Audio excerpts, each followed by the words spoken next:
आदेश आदेश आदेश। अगर बात करें आगे की तो ये 97वां एपिसोड है और 97वां एपिसोड अध्याय 6, श्लोक संख्या यहाँ पे आएगी 19, 20 और 21। ज्ञान में बैठने की बात से साधक को कैसे फल प्राप्त होगा वो सोचने का नहीं है, मगर हर पल खुद को सचेत रखना है। जो चर्चा की, चाहे बैठने की बात हो, भोजन ग्रहण करने की बात हो, सोने की बात हो, कैसा खुराक लेना चाहिए, वो भी हमें इस माध्यम से श्रीमद् गीता जी को अगर ध्यान में से समझे तो जीवन के हर पहलू में कैसे रहना है वो बताया है। इसका ही ये परिणाम है। अगर साधक ये नियम अखत्यार करता है तो स्वस्थ और मस्त रहता है। इस माध्यम से हमारा काम है समझाना, बाकी क्या करना वो तो आपको समझना है। जो सन्यासी या गुरु पद से विराजमान होते हैं उसका दायित्व जीवन के कैसे पहलू आते हैं और हर पहलू को कैसे सजाया जाए या जीवन के हर पहलू को कैसे जीना है वो सिखाना, जो काम गुरु स्वरूप में भगवान श्री कृष्ण ने अर्जुन को समझाया। आगे अब महत्व की साधक की बातें करते हैं। 19वें श्लोक में बोलते हैं, उदाहरण के लिए जिस प्रकार बिना हवा चल वाले स्थान में दीपक की लौ बिना इधर उधर हुए स्थिर रहते हैं, उसी प्रकार योग में स्थिर मनुष्य का मन निरंतर आत्मा में स्थित परमात्मा में स्थिर रहता है। 20वें में बोला है, योग के अभ्यास द्वारा जिस अवस्था में सभी प्रकार की मानसिक गतिविधियां रुक जाती है, उस अवस्था जिसको हम समाधि बोलते हैं, उसी अवस्था में मनुष्य अपनी ही आत्मा में परमात्मा का साक्षात्कार करके अपनी ही आत्मा में ही पूर्ण संतोष रहता है।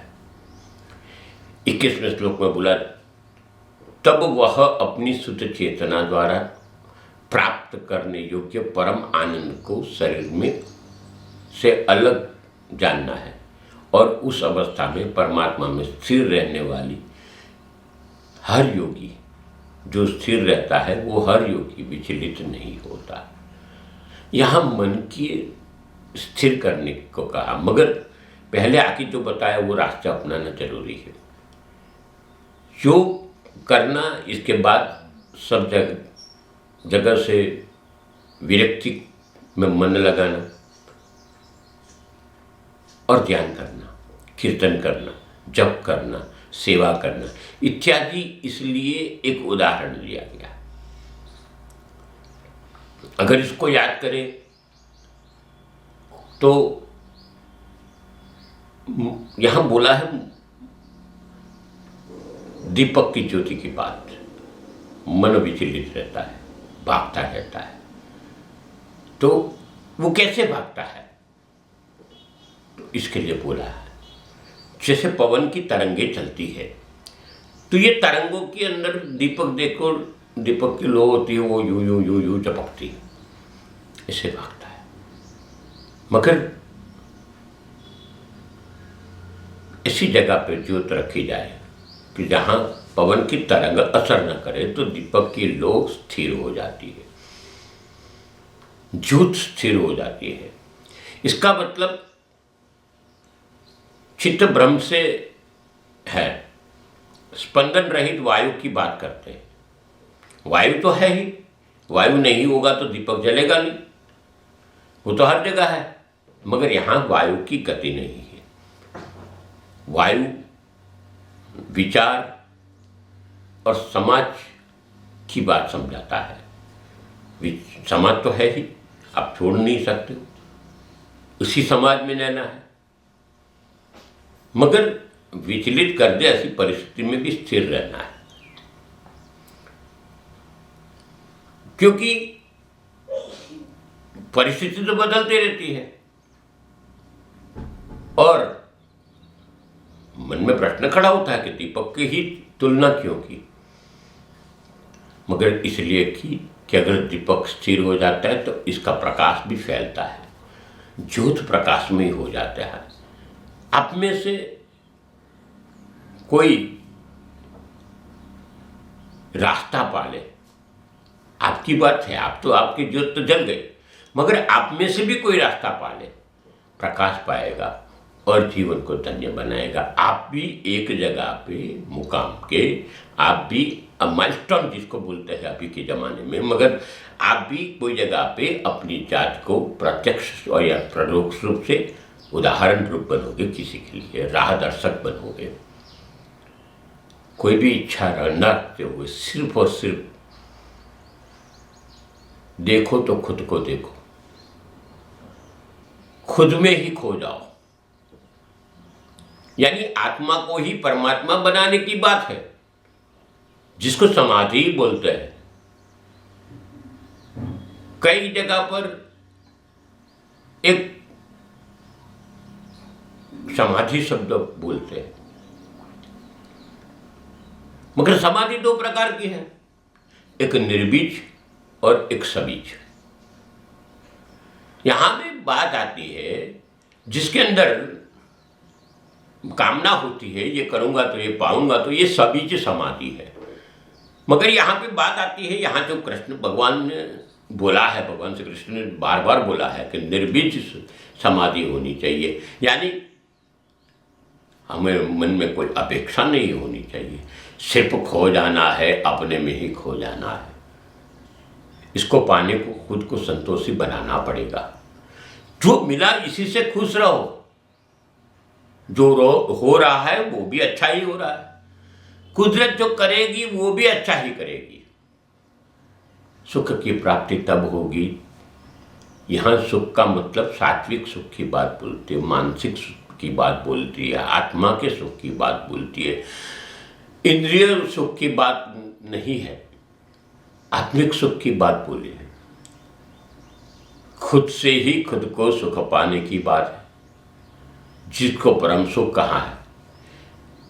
जीवन में ये शांति या ये सुख पाने के लिए कई महात्मा लड़े पड़े और लगे भी पड़े हैं, मगर समय, नियम, श्रद्धा और से प्राप्त होना आसान है। आज भी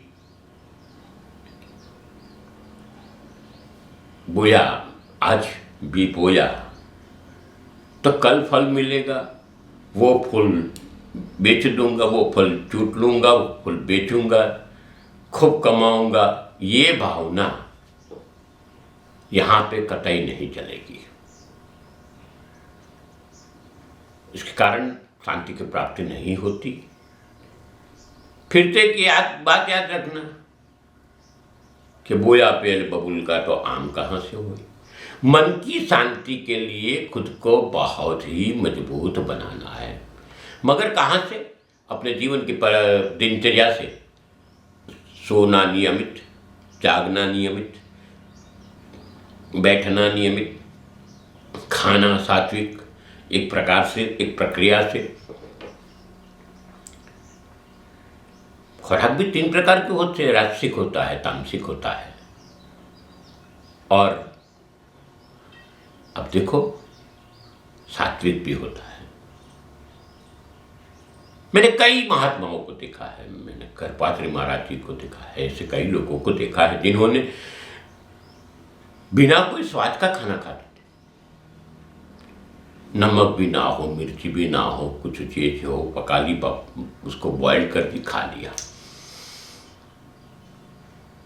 एक प्रक्रिया होती है कि सब आप जो भी भिक्षा में देते हो सब एकत्रित करके एक ही थाल में रख के मिक्स करके उसको ही खा लेते हैं। यहाँ तक की व्यवस्था होनी चाहिए, जो है वो अच्छा है। हम तो नमक कम पड़ने पर भी गुस्सा हो जाते, ज्यादा थोड़ा तिखट हो जाए, तीखा हो जाए तो भी हम गुस्सा हो जाते। तो ये कहाँ का नियम है? या हमारे मन पे कोई कंट्रोल ही नहीं है। ये सीखना जरूरी है। अगले हफ्ते फिर मिलेंगे। तब तक के लिए भगवान आपके जीवन में सुख शांति बढ़ दे। और ये भूलना मत, इस चैनल को सब्सक्राइब करो, इस वीडियो को लाइक करो, शेयर करो, कोई प्रश्न है तो कमेंट करो।